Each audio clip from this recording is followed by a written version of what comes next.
Sampean tahu tidak kalau lampu merah tidak boleh nerobos? Tahu Pak. Kenapa nerobos Mas? Saya tidak tahu di sini ada Bapak.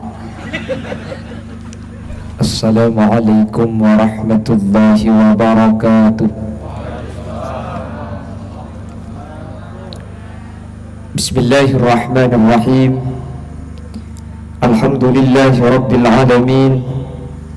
Wabihi nasta'inu ala umurid dunya waddin. Fassalatu wassalamu ala ashrafil anbiya'i wal mursalin, Sayyidina wa habibina wa syafi'ina wa maulana Muhammadin Abil Qasimil Amin wa ala alihi wa ashabihi ajma'in. Allahumma arinal haqqa haqqa warzuqna ittiba'ah wa arinal batila batila warzuqna ijtinaba wa ibti'ada waj'alna mimman yastami'una al-qawla fayattabi'una ahsanah. Qala Allah ta'ala fi kitabihil aziz, a'udzu billahi minasy syaithanir rajim, bismillahirrahmanirrahim. Ya ayyuhalladzina amanu kutiba 'alaikumus shiyam kama kutiba 'alal ladzina min qablikum la'allakum tattaqun. Al-ayah. Ulama'una al-a'izza wa masyayikhuna al-ajilla, yang saya hormati, saya taati dan saya banggakan, beliau yang mulia Bapak Haji Farhan SE MSI selaku Wakil Bupati Ketapang, yang pada kesempatan pagi hari ini beliau hadir di tengah-tengah kita beserta rombongan. Sangat saya hormati dan saya taati. Beliau yang mulia Kiai Haji Muhammad Faisal Maksum selaku Ketua MUI Ketapang juga saya hormati dan saya taati. Beliau yang mulia Dr. Andes Kiai Haji Satuki Fuddin MSI Ketua MU Ketapang juga saya hormati dan saya taati. Beliau yang mulia Bapak Haji Mathoji Sarjana Ekonomi selaku Wakil Ketua DPRD Ketapang juga saya hormati dan saya taati. Dan juga tidak lupa beliau yang mulia Kiai Haji Muhammad Hadiri Al-Maduri, dan juga beliau yang mulia Bapak Abdul Hasan SAG, dan juga Camat Delta yaitu Bapak Syarif Mahadi SAP MA, Lurah Tengah yang juga pada kesempatan kali ini hadir di tengah-tengah kita yaitu Bapak Hairani SAP MKM, dan juga Ibu Lurah Sukaharja yaitu Ibu Budi, dan juga Lurah Sampit yaitu Kiai Haji Rudi Hartono SPDI, dan seluruh jajaran para alim, para ulama, dan seluruh jajaran tokoh, para sepuh bini sepuh, dan seluruh hadirin hadirat muslimin dan muslimat jamaah musholla Al-Ansari yang hadir pada kesempatan subuh kali ini yang saya hormati. Sebagai awal dari perjumpaan kita, mari kita panjatkan puji dan puji syukur kepada Allah. Pada kesempatan kali ini kita oleh Allah diberi kesehatan jasmani, kesehatan rohani. Makanya dalam doa itu ada as-sihah, ada al-afiyah. Makanya kita memohon kepada Allah, Allahumma inna nas'aluka as-sihhata wal afiyah. Ya Allah, saya mohon sehat. Ini yang dinamakan sihah, sehat jasmani. Ada afiyah, afiyah itu sehat rohani. Kedua-duanya harus sama-sama sehat. Badan sehat, rohani gak sehat, maka akan tertawa sendiri. Rohani sehat, badan gak sehat, tidak bisa sholat subuh berjemaah.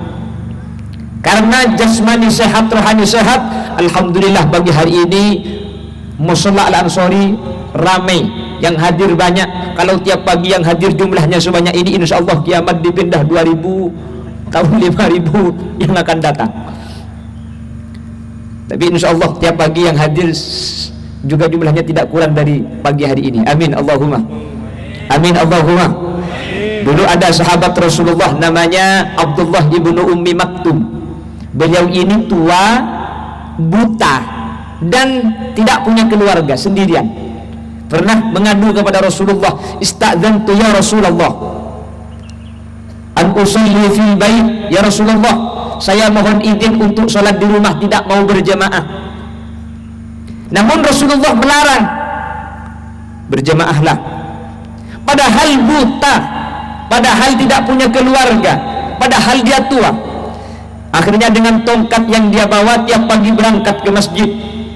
Kalau di sini mungkin berangkat ke musola pakai tongkat. Suatu ketika akhirnya tongkatnya jatuh, Abdullah ibnu Ummi Maktum itu juga jatuh sehingga dahinya berdarah. Setelah kejadian jatuh inilah, setiap Abdullah ibnu Ummi Maktum mau sholat berjamaah, itu ada yang menuntunnya, ada yang memegang tangannya dibawa ke masjid. Selesai sholat, ada yang memegang tangannya diantarkan pulang ke rumah.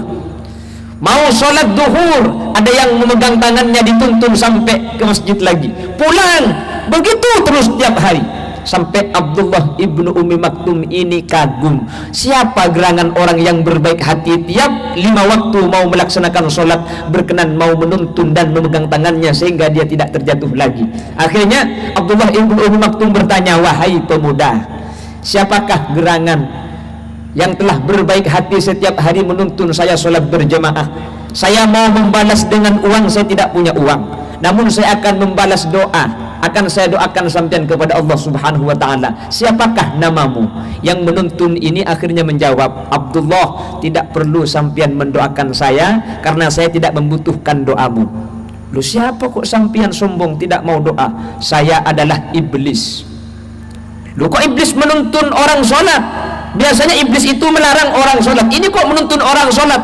Iblis lalu menjawab, apakah kamu ingat dulu gara-gara tidak ada yang menuntun kamu sampai terjatuh, sampai dahimu berdarah?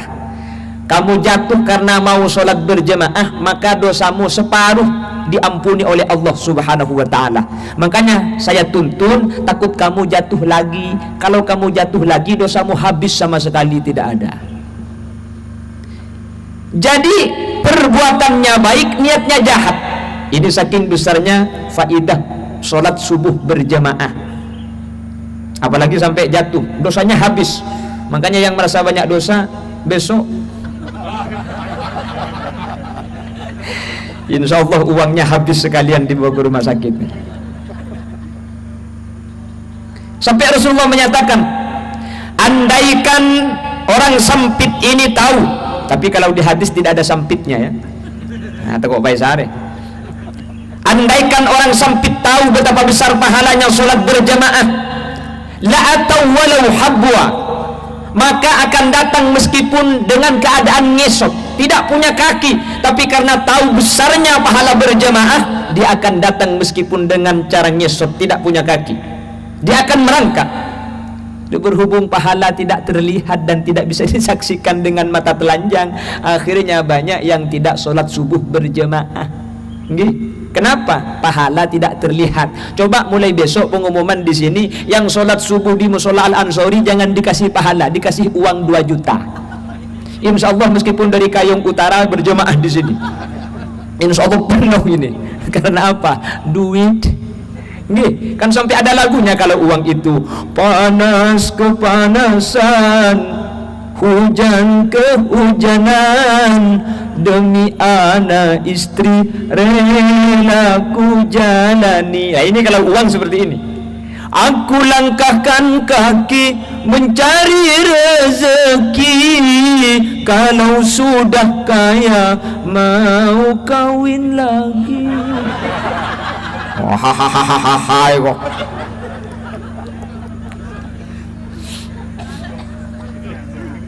Kan gitu biasanya kita kalau berangkat pagi pulang malam. Kalau urusan duit kita semangat, kenapa urusan surga kita tidak semangat? Pahala tidak terlihat. Namun ingat, Allah memberikan tamsil, Allah memberikan percontohan. Dulu waktu kita ada di perut seorang ibu, ya, ketika ada di perut seorang ibu, andaikan bayi itu ditanyakan, bayi, apakah kamu butuh tangan? Tentu bayi itu akan menjawab, saya tidak butuh tangan. Meskipun ada tangan di dalam perut ibu, tidak bisa main HP. Apakah kamu butuh kaki? Saya tidak butuh kaki. Sekalipun dikasih kaki di perut ibu, tidak bisa main bola. Yang dibutuhkan bayi cuma satu, apa? Tali ari-ari atau tali busar. Kenapa? Karena dari situ dia makan darah ibu selama 5 bulan semenjak diciptakan ruh pada kandungan 4 bulan sampai dilahirkan. Bayi itu meminum darah ibu melalui busar itu. Setelah lahir ke alam dunia, yang dulu dibutuhkan busar, malah setelah lahir busar yang dipotong pertama kali gak laku. Apa yang berfaedah? Tangan yang dulu tidak diminta karena tidak ada faidah, kaki yang dulu tidak ada guna, sekarang ketika di dunia kita malah tangan dan kaki yang kita butuhkan. Busar yang dulu diminta tidak ada faidah, malah dipotong dan dibuang. Begitulah ketika kita masuk ke alam akhirat, yang sekarang kita harta, yang sekarang kita uang merupakan kebutuhan, yang sekarang finansial, materi merupakan hal yang paling kita kejar. Masuk kita ke alam yang namanya alam barzakh, harta tidak bisa menyelamatkan kita. Yang kita inginkan adalah pahala, yang pada saat ini waktu hidup kita tidak membutuhkan pahala itu, sehingga subuh kadang-kadang kita tidur, puasa kadang-kadang kita tetap ngomongin orang. Waktu hidup pahala yang tidak dibutuhkan, ketika masuk ke alam barzakh ternyata harta tidak bisa menyelamatkan kita, tetapi amal yang bisa menjadikan kita selamat. Mudah-mudahan yang hadir termasuk orang yang selamat, amin Allahumma. Makanya kata Rasulullah, yatba'ul janazah thalathatu umurin, ketika jenazah dibawa ke liang lahat, 3 ini akan ikut. Yang pertama, ahluhu, keluarga. Mayit dibawa, la ilaha illallah, la ilaha illallah, la ilaha illallah Muhammadur Rasulullah. Itu keluarga ikut apa tidak ikut? Ikut. Yang kedua, maluhu, harta. Ketika jenazah dari rumah diberangkatkan menuju tempat peristirahatan terakhir, ada harta yang ikut apa tidak ada? Ada. Apa? Keranda. Keranda itu harta. Lu, keranda itu kalau yang besi itu harganya 4 juta. Keranda itu kalau yang stainless harganya 8 juta. Jadi keranda itu harga termasuk harta mahal. Meskipun harganya 8 juta, ditaruh di pinggir jalan, maling nggak mau ngambil keranda itu. Yang jadi maling juga mikir-mikir juga. Mobil Avanza, supirnya 1, penumpangnya 4, berangkat. Kalau keranda itu penumpangnya 1, supirnya yang harus 4. Kalau supirnya kurang 1 gak berangkat. Yang nomor 3, wa amaluhu, dan amalnya. Keluarga ikut, harta ikut, amal ikut. Wa idza dufinal mayyitu yarji isnani minha, ketika jenazah dikebumikan, diberi tanah di atasnya, mungkin diberi bunga-bunga, yang 2 ini akan kembali lagi. Keluarga kembali. Yang sekarang masih hidup menyatakan, oh my dear, I love you, you love me, you and me lap-lapun. Yang sekarang masih hidup menyatakan, kaulah cintaku sehidup semati. Ya, aku yang hidup, kau yang mati. Kalau sudah mati ya mati. Setampan apapun seorang suami, kalau suami mati, istri tidak mungkin ikut terkubur, pasti dia pulang. Secantik apapun istri, suami tidak akan berpikir mau ikut istri. Paling yang difikirkan nikah lagi. Jangankan istri mati gak mau nikah lagi, istrinya masih hidup kalau bisa nikah lagi. Cuman karena kelihatannya ini termasuk suami-suami takwa, takut sama istri tua. Kalau di Madura itu bukan suami takwa, banyak kiai-kiai tawakal, takut sama yang tua pakai akal.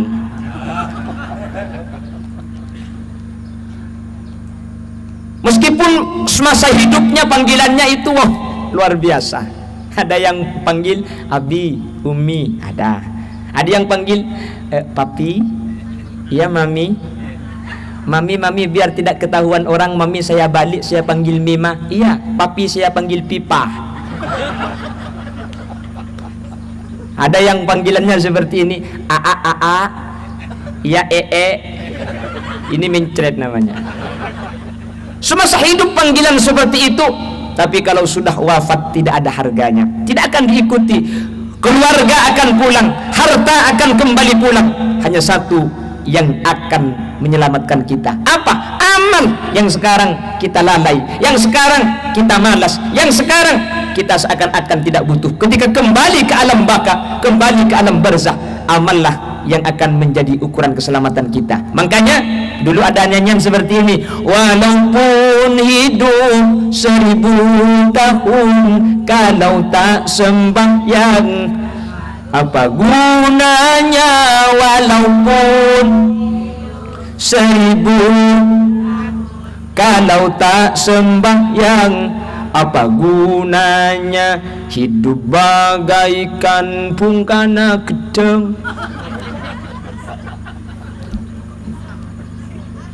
Oleh karena itu Ramadan ini pengajian subuh. Nanti kalau matahari terbit kita pulang, karena kalau matahari sudah terbit bukan subuh lagi itu. Makanya saya ralat ini pengajiannya. Makanya Ramadan pada kesempatan kali ini, Ramadan adalah madrasah. Ramadan adalah pendidikan bagi kita untuk bisa menghargai. Makanya kata ulama, apa pendidikan Ramadan yang bisa kita ambil? Pelajaran apa dari Ramadan yang bisa kita petik hikmahnya? Yang pertama, Ramadan mengajarkan tadribu ala ahmiyatil waqt, ala tahrisil waqt. Ramadan mengajarkan kita untuk menghargai waktu. Di hari-hari biasa kita tidak pernah memperhatikan waktu. Untuk Ramadan, kalau sudah jam 5:30, jam kita lihat berkali-kali, mati jam ini. Bukan mati, kitanya yang lapar, seakan-akan jamnya yang nggak berjalan. Kalau sudah imsak, assalamualaikum, bisa minum enggak? Dan kita seakan-akan waktu itu kita perhatikan terus. Kalau adzan maghrib, adzan subuh yang waktunya sudah ditentukan, kita jaga karena urusan makan. Bagaimana dengan umur yang waktunya tidak ditentukan, kita santai-santai padahal kita akan mati. Ini calon-calon mayit. Andaikan kita mau pepergian jauh, ini semua sudah punya tiket, tinggal nunggu pesawat. Punya tiket apa gak punya? Alhamdulillah, saya belum beli. Jadi yang mau berangkat itu sampean yang jawab punya loh Bu tadi. Mudah-mudahan panjang umur. Kalau bisa mudah-mudahan tidak mati-mati. Nah itu manusia. Kalau kita berbicara mati takut, berbicara gak mati-mati juga takut. Jadi sebenarnya manusia itu aneh. Dibicarakan mati kita takut, kalau disuruh gak mati saya juga gak mau. Terus kalau gak mati-mati sampai umur 200 tahun, apa yang mau kita kerjakan? Nonton TV gak bisa, makan gigi sudah ompong. Nggih, kata kakek, wajahmu dulu berseri-seri, senyummu dulu manis sekali, tetapi sungguh jauh berbeda, bahkan gigimu tinggal sebiji. Loh, kalau sampai 150 tahun kita hidup ngapain? Maka bukan masalah mati yang kita takutkan, tetapi ma ba'dal maut, setelah mati apakah kita akan selamat? Lah, puasa mengajarkan tahriyasul waktu, menjaga waktu. Kalau adzan maulid yang waktunya ditentukan kita jaga karena urusan makan, bagaimana dengan mati yang waktunya tidak ditentukan kita tidak menjaga? Padahal yang hadir ini semuanya tidak ada yang bisa menjamin nanti sore masih hidup. Tidak ada. Karena mati itu kam min sahihin mata bi ghairi illah wa kam min 'alilin sahihan min ad-dahr. Banyak orang tidak sakit mati. Banyak gak banyak? Tetangganya menjenguk, Mbak, kakak sakit apa kok mati? Istrinya menjawab, enggak sakit dek, enggak sakit, tadi malam masih hidup. Loh, yang mati tadi pagi loh Bu. Loh, kalau yang mati tadi pagi kan tadi malam masih hidup. Bahkan tadi malam itu hidupnya 2 kali deh. Maksud mah dengarkan Bu, lu sampean. Kam min sahihin mata bi ghairi illah. Banyak orang yang tidak sakit mati tanpa ada sebab. wa kam min alilin asahinam minad dahr. Banyak orang yang sakit parah ditunggu-tunggu tak mati-mati. Orang cekel kan, nanti mati sendiri. Itulah mati.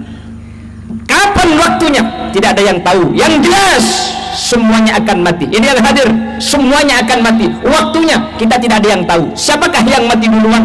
Apakah ibu-ibu dan bapak-bapak yang hadir mati duluan? Saya belakangan. Atau sebaliknya, saya yang mati belakangan. Bagaimana yang enak? Saya yang mati duluan gitu. Nah ini pertama kali ke Ketapang langsung mau dibunuh saya sama ibu-ibu. Mudah-mudahan sama-sama panjang umur, amin. Amin Allahumma. Amin Allahumma. Jadi meskipun ini sambil bergurau, diingat yang pertama puasa mengajarkan kita menjaga waktu, bahwa waktu berharga. Azan, waktunya ditentukan, tidak akan berubah, pasti jam 6 itu. Kenapa kita jaga? Karena ada kepentingan makan. Bagaimana dengan mati yang tidak ditentukan, apakah nanti, apakah besok? Kenapa kita tidak menjaga untuk dengan amal baik, sementara mati mengintai kita? Kita untuk menjadi kaya itu belum tentu, menjadi mayit sudah pasti. Oleh karena itu, mudah-mudahan kita termasuk orang-orang yang bisa menghargai waktu selagi Allah memberikan kesempatan bernafas. Dengan cara apa? Beribadah kepada Allah Subhanahu wa taala. Ada panggilan adzan. Kalau sudah adzan, sholatu khairum minan naum. Nah, ini kalau naumnya pendek, ini adzan Makkah seperti tadi itu. Biasanya kalau di Indonesia justru naumnya panjang. Sholatu khairum minan naum. Naum itu tidur. Jadi orang yang di rumah dengernya tidur, ya tidur. Jadi as-sholatu khairum minan naum, salat itu lebih baik daripada tidur. Jadi adzan seperti tadi itu, naumnya jangan panjang, biar orang itu tahu bahwa salat yang kita dengar. Ini yang pertama. Yang kedua, pelajaran apa yang diberikan Ramadan, yang bisa kita ambil hikmah dari Ramadan, yang temanya kokohkan hati dengan iman. Ramadan mengajari kita, mengajarkan kita iman kepada Allah Subhanahu wa taala. Apa iman itu? Percaya kepada sesuatu yang tampak dengan mata, percaya dengan sesuatu yang tidak tampak dengan panca indera. Ini yang hadir punya iman. Ia punya iman. Kok tahu punya iman? Kita semua yang hadir percaya bahwa Allah itu mengawasi kita.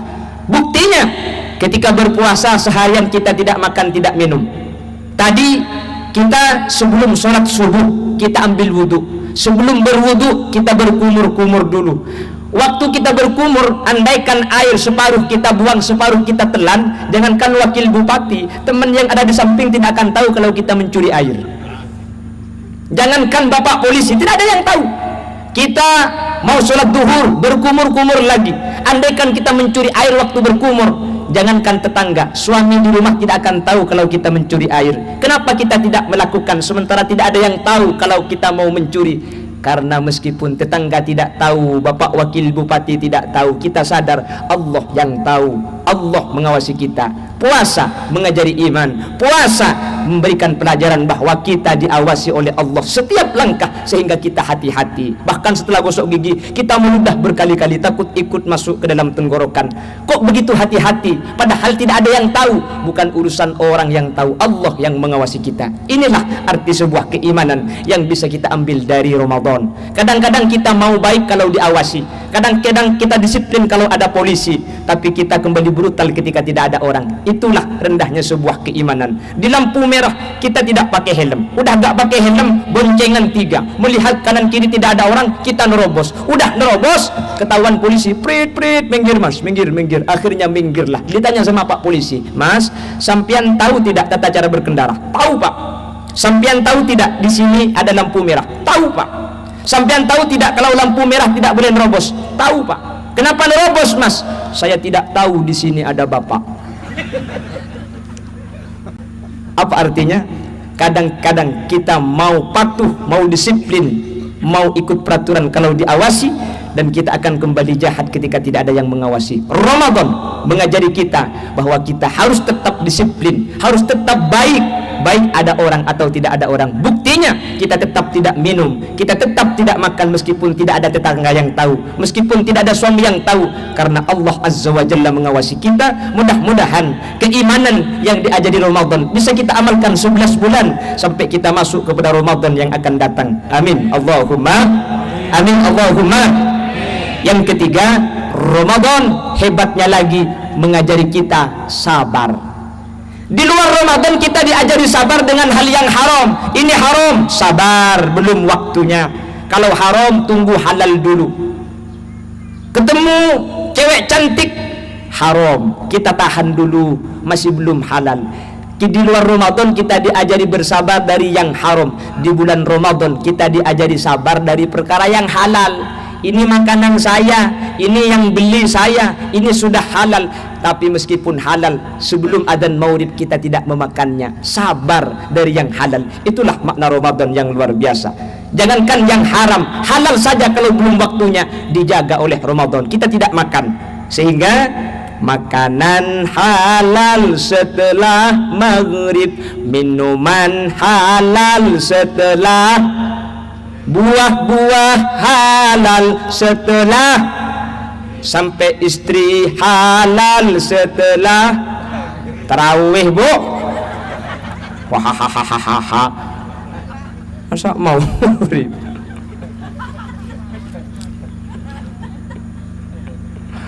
mudah-mudahan 3 pelajaran ini bisa kita amalkan. Mudah-mudahan 3 pelajaran ini bisa kita jalani dan bisa kita jalankan, sehingga kita akan menjadi orang yang masuk dalam ayat la'allakum tattaqun. Kalau sudah menjalankan ibadah puasa, maka insya Allah kita akan menjadi orang yang takwa. Kalau sudah takwa, Allah yang menjamin dalam Al-Quran, inna lil muttaqina mafaza. Kalau sudah takwa, pasti akan selamat. Ini yang hadir, insya Allah saya yakin termasuk ahli-ahli surganya Allah subhanahu wa ta'ala.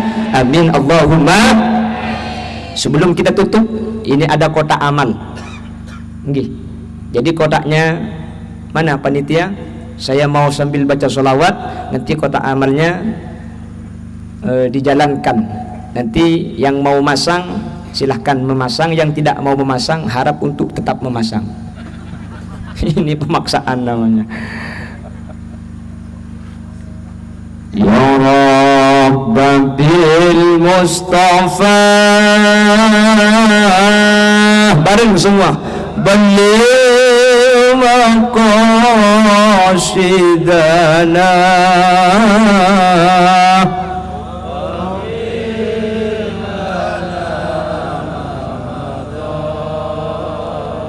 ya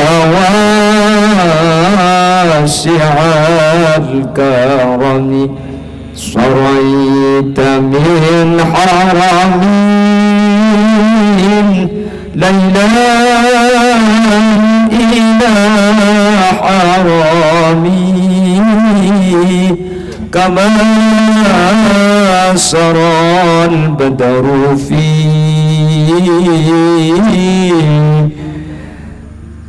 badina fi dhulami, ya Rabbil Mustafa, balligh maqasidana, waghfir lana ya wasi'al karami, wa bika tarqa ila anilta manzilatan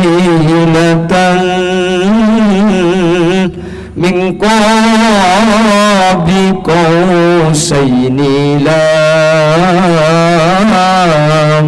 tudrak wa lam turami, ya Rabb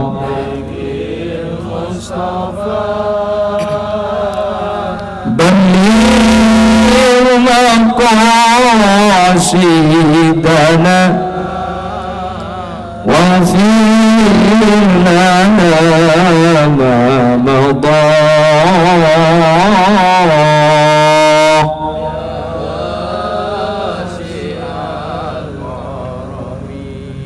Harta yang kita miliki, yang kita infakkan. Sampean di sini bawa uang 50.000, 50.000 diambil 40.000 dikasih ke aman, 50.000 diambil 40.000 dikasih ke aman, tinggal berapa uangnya sampean? Tinggal 10? Enggak, tinggal 40. Justru yang 10 ini bukan milik sampean. Yang 10.000 ini kalau dibuat beli rokok jadi asap, kalau dibuat beli sate jadi good morning, manggut-manggut keluar yang kuning-kuning. Yang 40 yang dimasukkan ke infak, inilah nanti akan berkata kuntu shaghiran fakabbartani. 40 itu kecil saya, tapi kau besarkan dengan cara diinfakkan. Wa kuntu faniyan fa'abqaitani. 40.000 itu fana, tidak masuk ke dalam kubur. Fa'abqaitani, namun ketika diinfakkan tidak hanya ke dalam kubur, sampai ke akhirat akan menjadi milik sampean. Dulu kita yang menjaga kepada 40.000, setelah diinfakkan 40.000 yang menjaga kita dari api neraka. Oleh karena itu, yang semua memberi mudah-mudahan oleh Allah diterima dan bisa menjadi hal yang menyelamatkan kita dari dunia sampai di akhirat. Amin Allahumma. Mungkin ini yang bisa kami sampaikan, meskipun dengan bahasa yang tidak tertata rapi, namun saya simpulkan, mudah-mudahan bisa kita amalkan. Pelajaran apa yang bisa kita petik dari Ramadan? Yang pertama, tadrib ala tahrisil waqt, yaitu kita dilatih untuk menjaga waktu. Kalau kita tiap hari menjaga waktu adzan maghrib hanya untuk demi makan, padahal waktunya sudah ditentukan, bagaimana kita tidak menjaga waktu mati yang mati tidak ditentukan? Apakah lama? Apakah sebentar lagi? Mudah-mudahan kita bisa istiqomah menjaga waktu dengan ibadah, sehingga kapanpun kita kembali kepada Allah dalam keadaan husnul khotimah. Amin. Yang kedua, kita dilatih alal iman, dengan iman, percaya kepada Allah, sehingga kita seharian tidak makan, tidak minum, padahal tidak ada orang yang tahu. Kenapa tidak makan? Karena kita tahu Allah mengawasi kita. Inilah makna keimanan yang sesungguhnya. Yang ketiga, as-sabr, kesabaran. Luar biasa. Kalau di luar Ramadan kita diajari sabar dari yang haram, di Ramadan kita diajari sabar dari yang halal, untuk lebih hati-hati lagi. Kalau 3 pelajaran ini bisa kita amalkan 11 bulan, insya Allah kita akan menjadi orang-orang yang selamat dunia sampai akhirat. Amin Allahumma. Bila ada sumur di ladang, boleh kita menumpang mandi. Bila ceramah saya dianggap kurang panjang, tahun depan diundang lagi. Buah nanas, buah semangka, buah salak, buah rambutan, itulah nama buah-buahan. Hadanallah wa iyyakum ila siratihil mustaqim. Tsumma assalamu alaikum warahmatullahi wabarakatuh.